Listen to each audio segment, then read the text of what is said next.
I've got my man here who is, gosh, man, you have created that song that I believe that everybody can connect to.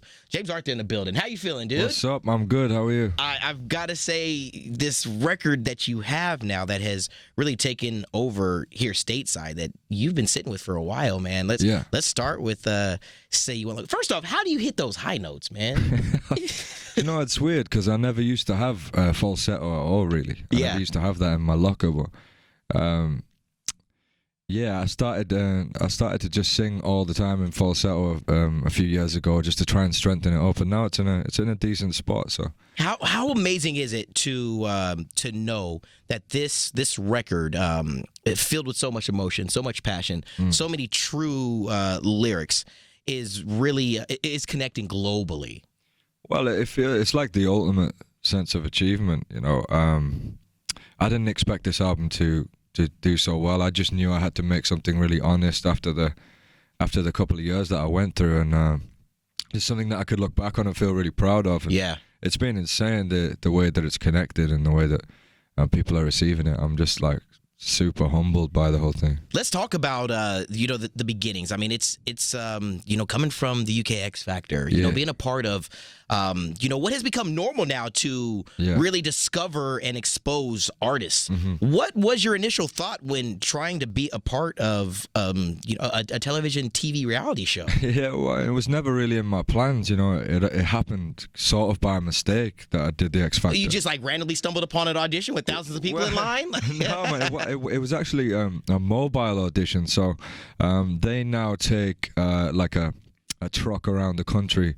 To places to insignificant, like the rural places like Middlesbrough, where I'm from. Okay. And I didn't even know it was in town. I was like sort of waking up one morning. I had no electricity in my apartment. Oh damn. And I was kind of calling all my friends like, where can I find Wi-Fi? I got to update my Facebook page. I was like, I need some lights. I need some lights on in this place. Like it's gonna get dark, and I'm gonna be sitting here. And they're all like, "Oh no, we know what you'll spend your money on. You'll waste your money and all this kind of stuff." And eventually, I got through to my mom, and she was like, "Look, the X Factor are in town. If you go down there, audition, I'll give you the money." I was like, "No, wow, X Factor ain't for me. I don't fit the criteria." Yeah. I've been plugging away for 10 years. I don't want to just give up now and do something like that.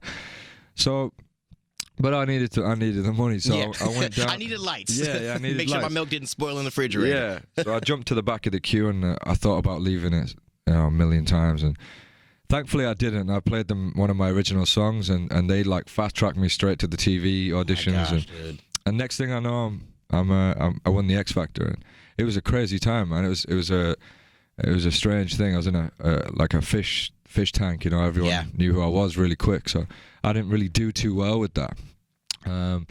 So kind of went off the rails, pressed the self-destruct button, like pushed against the label. They were trying to make me do this and do that. Understand. And then, I kind of lost everything, and everybody wrote me off. Once an X Factor winner goes away, then you think, oh, there's no way. They weren't even meant to be a superstar in the first place. Yeah, they give all that kind of crap. And for you sure. get that, they're ungrateful and all that kind of stuff. And so I even I wrote me off, and I thought, nah, I'm never going to come back. You never see that. It's like 1,000,000 to 1 if I ever had a hit again.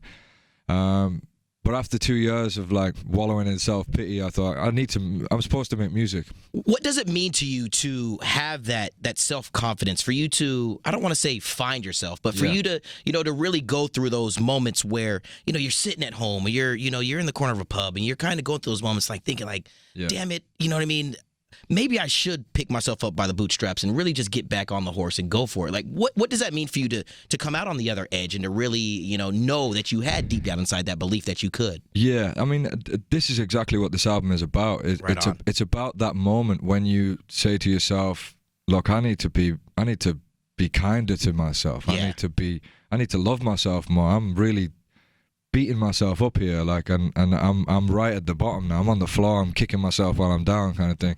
And this is what this album's about. It's about redemption. It's about proving to yourself and everybody else that you can that you're worth something. My purpose is to make music, and that's what I realized, and that's how I found myself again. Did you find that the moment that you were able to be honest and open with your feelings, your emotions, to create those true lyrics, that's when everyone started to wrap their arms around you, fully and wholeheartedly, just go along this ride with you? Because I mean, I don't know, music is in such an amazing spot when it's being created by people who just really are not trying to do it for somebody else, but just doing it for themselves. 100%, man. You couldn't be more right. I think it was tough for me, to be honest, and especially around other people, and be so vulnerable in front of people. I'd go into sessions with people I'd never met, and it's kind of like taking your clothes off in a way, for sure. Just being like, this is the stuff I've been through, and I'm not trying to be self-indulgent and stuff, but I've got to get this out. And the more I did it, the more I realized that, like you say, you're more open to people, and people gravitate more to you, and you begin to feel, less like an outcast and more. That's what I love about music and pop music, particularly right now, that there are so many artists who are just willing to just go there and just do it for the right reason. And I feel that listeners and fans, they're becoming fans not only just of the sounds that you're creating, the melodies, but the lyrics are just so true and honest. And I mean, it's awesome for me to be on this side of the control board and be able to press play on a record that I know is going to shoot to the top of the Shazam charts. That's going to have everybody wondering. When I go and I look and I'm like, well, damn, dude, the playlist, everybody wants this song there. It's for the right reasons. I want to shift a little bit towards you and your putting on your thespian hat, actor. There's a little bit of that you want to kind of grow into in the future. I mean, you're going through some of the most painful laser removal for your awesome tats to to do that kind of stuff, man. Yeah. It's funny. I mentioned this in the UK press, and they've really blown it up. Oh yeah. It's a big. I haven't even got an acting agent yet, so if there's any agents out there that holler, give us a call. Want to get in touch with me? Yeah, it's something that I've always wanted to do for sure, and I'm really excited to give it a go at some point in the future. I mean, I'm super busy with music right now. Yeah, I was gonna say, don't quit now, dude. No, but I'd love to try and incorporate it into my job and stuff. But I think making music is very much like acting. You're interpreting different characters all the time, and I've been through some stuff and met lots of different types of people in life, and been through lots of different experiences. So I just have a feeling I'd be able to. I think you do just fine, lend man. myself to it. Yeah. Who are some of those actors that you like to just sit back? Maybe you're on the tour bus, or you're cruising on the plane, and you just like, I got this. This is my go-to movie, or this is my go-to girl or guy. If this is on Netflix, I'm watching. What are some of those? I mean, my favorite actors are people like Cillian Murphy and Tom Hardy, Denzel Washington. Oh yeah, I just got my screeners for Fences, dude. I can't wait to see that. I should have brought it. I could have gave it to you, man. Well, I don't know. I could get in trouble for giving people my screeners, but I can't wait to see that movie. Oh man, that looks like it's gonna be really deep, really amazing. Oh yeah, dude. I got some fan questions I don't throw your way, dude, because we had some people who actually sent in emails and were, so excited knowing that you were gonna be popping in here. This comes from Daniel. Been following James for 5 years of my life. Anyone who knew James before say you won't let go, it's because of me. Like, I'm telling you, it's so. Is it fun to see fans like this? Yeah, it's great. They there's some loyal fans out there that stuck with me from day one, and I like the way that they take ownership, and now that things are going well, they're like, yeah, I've always backed him, and I see them online and stuff. They're there, so you're really paying attention to it. Yeah. This is when he first took a picture in New York. I went to the same spot in the same angle, and I took that same picture. Do you remember that picture that you first took here in New York? If I've seen it, I'd probably remember it. Yeah. I got another question right here. This comes from Amy Jones. She wants to know, gosh, what is your favorite song on your album? Hers obviously is "Say You Won't Let Go," but what is your favorite song? Yeah, that's a good question. I think for me personally, I think there's a song called "Sermon" on there that's kind of got a lot of hip hop influence, and it's something that I'd like to do more of in the future. And it's kind of the one that I find easiest to just kind of listen to. Who do you listen to in your spare time? How about we go that way? Okay. I listen.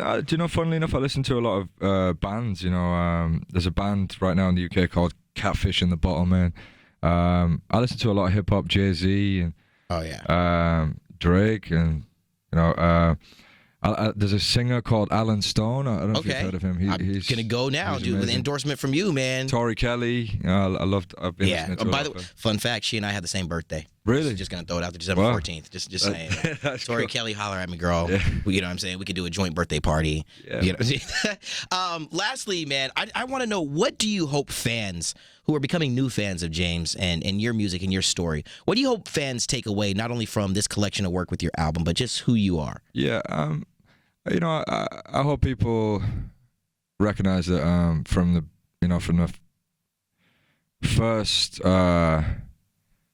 first moment of my career, I've been very open, very open and very honest, and people have really got to see who I am. I've never hidden from who I am. I've never tried to be anything else, and I think you can hear that in my music too. It's just honest, and if you're looking for music that helps you maybe overcome some kind of struggle in your life, then hopefully you can find a little bit of solace in what I'm doing.